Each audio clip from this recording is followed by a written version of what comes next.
26 ta' Novembru, San Leonardo minn Porto Maurizio. Reliġjuż għex bejn l-1676 u l-1751. Kien jismu Pietru Girolamo Casanova u jissejjaħ hekk għax twieled f'Porto Maurizio fuq il-Golf ta' Ġenova l-Italja. Ta' 13-il sena intbat fil-kulleġġ tal-Ġiżwiti f'Ruma. Siju Wistin li kien jgħix miegħu rridu jsir tabib, imma billi ma rridx għataw mill-wirt.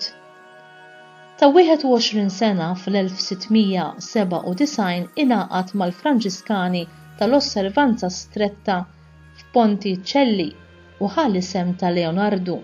Kompla jistudja fil-kulleġġ San Bonaventura f'Ruma u ġie ordnat saċerdot fl-1703 meta kellu 27 sena. Emorroġija gastrika qawwija żammitu invalidu għal 4 snin, imma ħa saħħtu kompletament meta għamel wiegħda li jiddedika ħajtu kollha għal konverżjoni tal-Midinbin.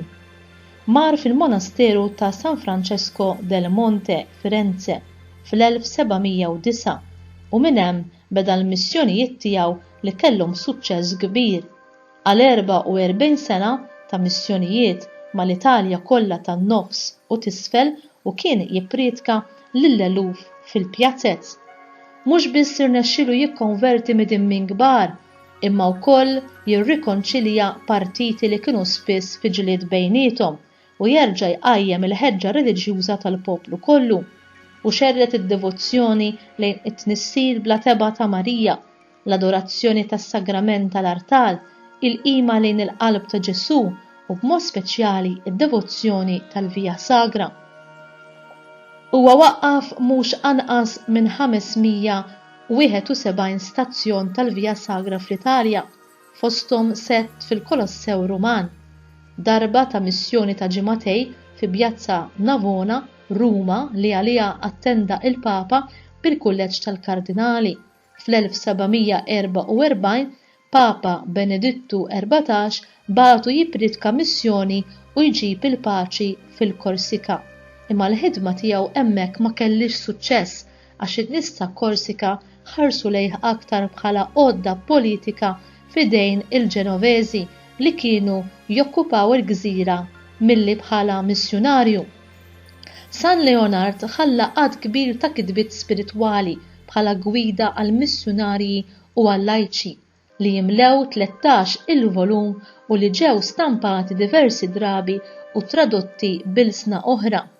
Huwa miet ta' 75 sena fis-26 ta' Novembru tas-sena 1751 u ġie iddikjarat qaddis fl-1867.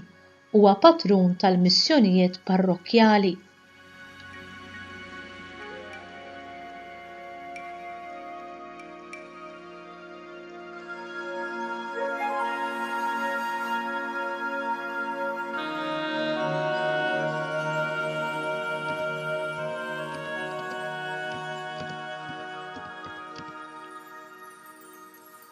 Din li ġejja hija silta mid-diskors ta' San Leonardo dwar il-meditazzjoni tal-Passjoni ta' Kristu li jgħid li twaslalna għall-indiema tal-qalb. Il-ħażen jiġi mill-fatt li ħadd ma jaħseb fir-realtajiet li għandna dejjem nimmeditaw dwarhom. Għalhekk m'għandux għalfejn wieħed jistaġeb meta jara diżordni morali sħiħa. L-ewwel nett insejna il-veritajiet estakoloġiċi. Imbagħad ħadd ma jaħseb la dwar il-ħwejjeġ ta' Alla u lanqas dwar il-passjoni doloruża li għadda minnha Ġesu Kristu għalina. L-impenji u d-dmirijiet tagħna jsiru bla qalb. Maħniex naħsbu kif imiss mill-perikli spiritwali li jinsabu kullimkien. Waqt li d-dinja tinsab f'qagħda morali imwera ħafna, jinstemaw f'waqthom il-kelmiet ta' Ġeremija. Il-pajjiż jinsab kollu imħarbat u ħadd ma jagħti każ. Hemm xi rimedju għal dal-ħażen. Bl-umiltà kollha nixteħet għall-kubtejja quddiem il-prelati, il-kappillani, il-qassisin u l-ministri kollha ta' Alla biex nurihom li id-duwa tant mixtieqa tista' tintlaħaq jilħaqha kulħadd it-taħriġ imqaddes tal-Via Crucis. Jekk bil-ħeġġa u l-ħidma tal-kleru taħt taħriġ qaddisi jibda jsir fil-parroċċi u fil-knejjes kollha huwa jsir difiża f'waqta u qawwija kontra it-tixrid tal-vizzju u jrod benefiċċji kbar lil kull min jimmedita ta' sikwiet fuq id-dbatijiet u l-imħabba ta' Kristu l-mulej. Il-meditazzjoni ta' sikwiet fuq il-passjoni ta' Kristu iddawwal il-moħħ, tħeġġeġ ir-rieda u ġġib indiema sinċira fil-qalb. Jien ta' kuljum innutajt u qisni messejt bidejja li it-titjib fid-drawwiet tal-insara jistri fuq it-taħriġ imqaddes tal-Via Crucis.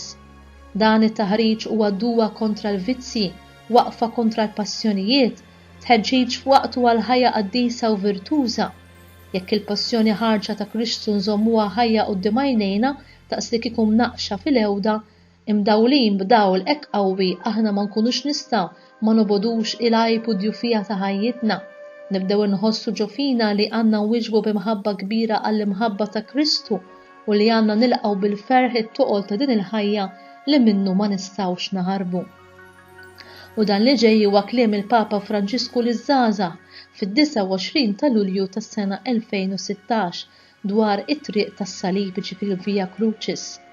It-triq tas-salib hija triq tal-għena fli timxi wara Kristu dejjem u sal-aħħar, f'ċirkustanzi sikwiet drammatiċi tal-ħajja ta' kuljum. Hija triq li ma tibżax mill-insuċċessi, mit-twarrib jew mis-solitudni, imma tilqa' bil-qalb lill-bniedem bil-milja ta' Ġesu. It-triq tas-salib hija triq tal-ħajja u tal-istil ta' Alla li Ġesu jmexxina fiha wkoll f'modijiet ta' soċjetà xi kultant maqsuma, inġusta u korrotta.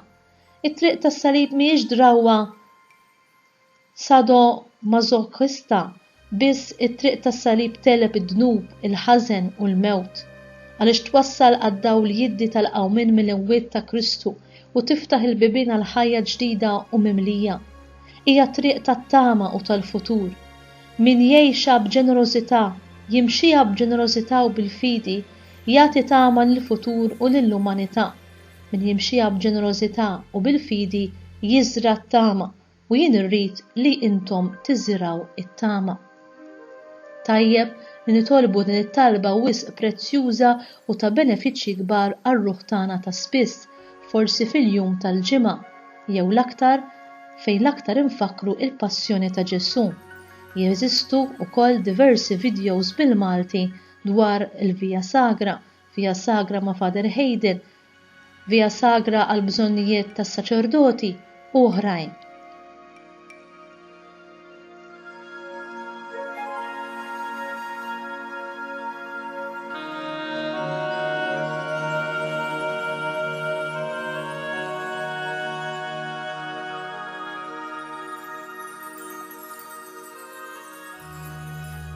Talba. Isma' t-talb mulej setani tal-qaddej tiegħek San Leonardo minn Porto Maurizio u għatina li ngħixu fuq l-eżempji sbieħ tal-ħajja tiegħu hekk li naslu biex infaħruk miegħu fis-sema għal ġid kollu li tagħmel magħna. Ntolbu dan bi Kristu Sidna. Amen.